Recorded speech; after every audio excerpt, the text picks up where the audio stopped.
शायद 15 आया शायद। ट्रेन ट्रेन नहीं 14 थे। हमें उठना पड़ता है। नमस्कार दादा। नमस्कार देव।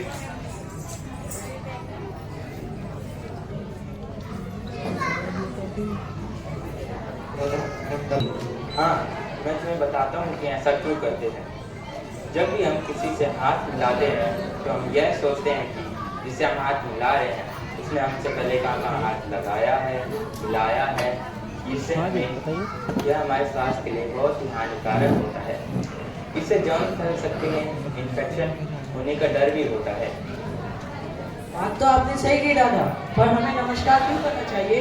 हाँ, जब हम नमस्कार करते हैं तो हम यह सोचते हैं कि जिसको हम नमस्कार कर रहे हैं उसके अंदर जो परमात्मा के अंश हैं उनको हम मन और हृदय से अभिवादन करते हैं, जैसे कि वेलकम करना। वही सब रेडी रहेंगे। वाह, कितना अच्छा मीनिंग है नमस्कार। हम नमस्कार मनुष्य को कर रहे हैं, लेकिन इनडायरेक्टली परमात्मा का भी अभिवादन कर रहे हैं। दादा, हमें भी बताइए कि नमस्कार कैसे करते हैं? हाँ जरूर, मैं तुम्हें बताता हूँ कि नमस्कार कैसे करते हैं। पहले दोनों हाथों को जोड़ो और दोनों अंगूठों को झुकाए मन और हृदय से परमात्मा का अभिवादन करते हैं। क्या ऐसे दादा? हाँ, ऐसे ही ऋषि। दादा, आप नमस्कार सभी को कर सकते हैं। हाँ, हम नमस्कार सभी को कर सकते हैं, अपने से बड़ों को, छोटों को और दोस्तों को भी कर सकते हैं। लेकिन हमें यह ध्यान रखना चाहिए कि नमस्कार और नमस्ते दोनों अलग अलग शब्द हैं। इसको हम एक दूसरे के लिए इस्तेमाल नहीं कर सकते हैं। हमारे गुरुदेव श्री श्री आनंद मूर्ति जी, जिन्हें हम प्यार से बाबा कहते हैं, उन्होंने पहले ही 3 प्रकार के प्रणामों के बारे में बताया है। तुम्हें तो पता ही होगा कृष्ण। हाँ दादा, पता है। साष्टांग प्रणाम, चरण स्पर्श प्रणाम और नमस्कार की बाबा ने 3 विधियां बताई हैं। साष्टांग प्रणाम हमारे सरल स्वभाव को दर्शाता है और हमारे सरलता का परिचय देता है। ये हमारे मार्गदर्शक गुरुदेव जी के लिए किया जाता है और महिलाएं साष्टांग प्रणाम की जगह चीख प्रणाम करती हैं। हाँ, दूसरा है चरण स्पर्श प्रणाम, वो तो तुम जानते ही हो।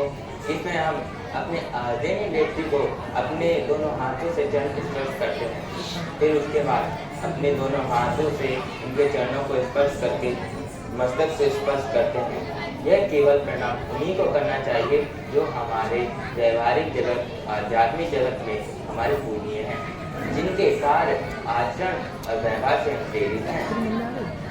मैं तो सोच भी नहीं सकता कि नमस्कार का इतना अच्छा अर्थ होता है और आध्यात्मिक महत्व हो सकता है। अब से मैं किसी से हाथ नहीं मिलाऊंगा और प्रणाम के विधियों का पालन करूंगा।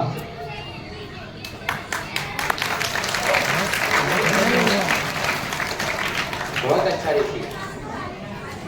दादा, विशाल कहीं दिखाई नहीं दे रहा है। विकास अभी अंकुश को बुलाने गया है, दोनों आते ही होंगे। ट्रेन ट्रेन लगता है आ गए दोनों। दादा आप बैठिए, मैं देख के आता हूँ। हाँ,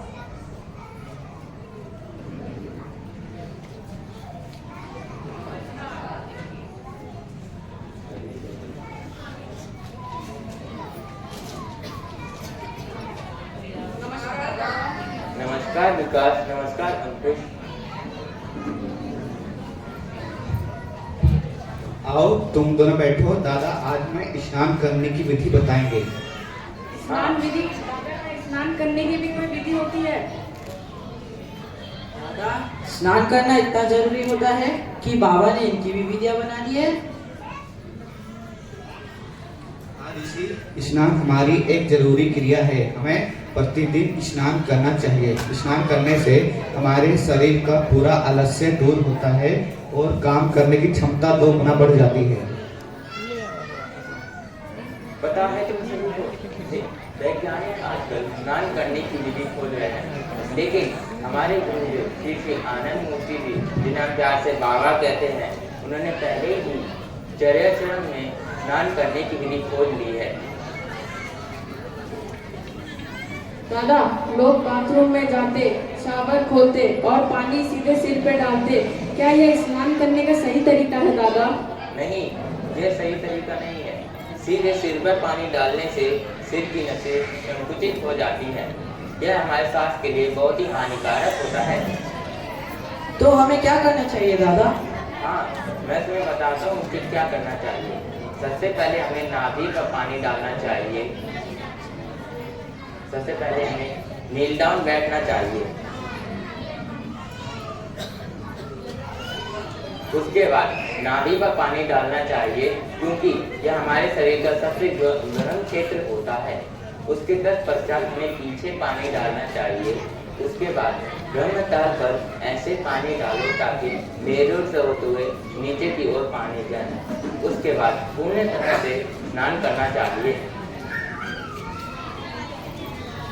तो ये है सही विधि। दादा, मम्मी कहती है कि स्नान करने के बाद शरीर पोंछने से पहले ही पितृयज्ञ कर लेना चाहिए। पितृयज्ञ शरीर पोंछने के बाद भी तो कर सकते हैं ना दादा? हाँ, इसीलिए क्योंकि स्नान करने के बाद जो शरीर पर पानी की बूंदें रह जाती हैं, उस पर जो प्रकाश पड़ता है, उससे जो विद्युत तरंगें उत्पन्न होती हैं, वह हमारे शरीर के लिए बहुत ही लाभदायक होती हैं। और इसी अवस्था में हमें पितृयज्ञ करना चाहिए।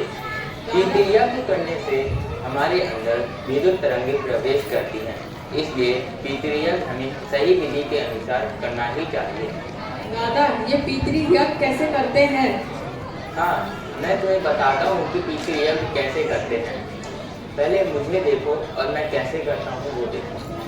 सबसे पहले हाथों को जोड़ो और पितृपुरुषेभ्यो नमः, ऋषिदेवेभ्यो नमः, ब्रह्मा अर्पणम्, ब्रह्म हविः, ब्रह्म आग्नो, ब्रह्मणाहुतम्, ब्रह्मेव तेन गन्तव्यम्, ब्रह्म कर्म समाधिना। ऐसे अब एक लाइन मैं बोलूँगा और एक लाइन आप सभी बोलना।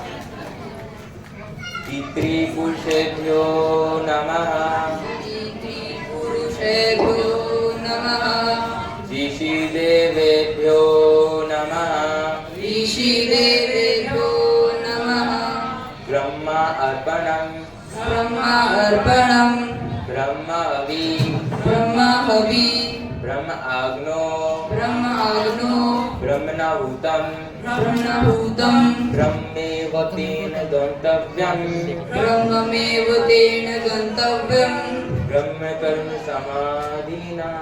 ब्रह्म कर्म समाधिना। अब हम सभी एक साथ पितृयज्ञ करेंगे।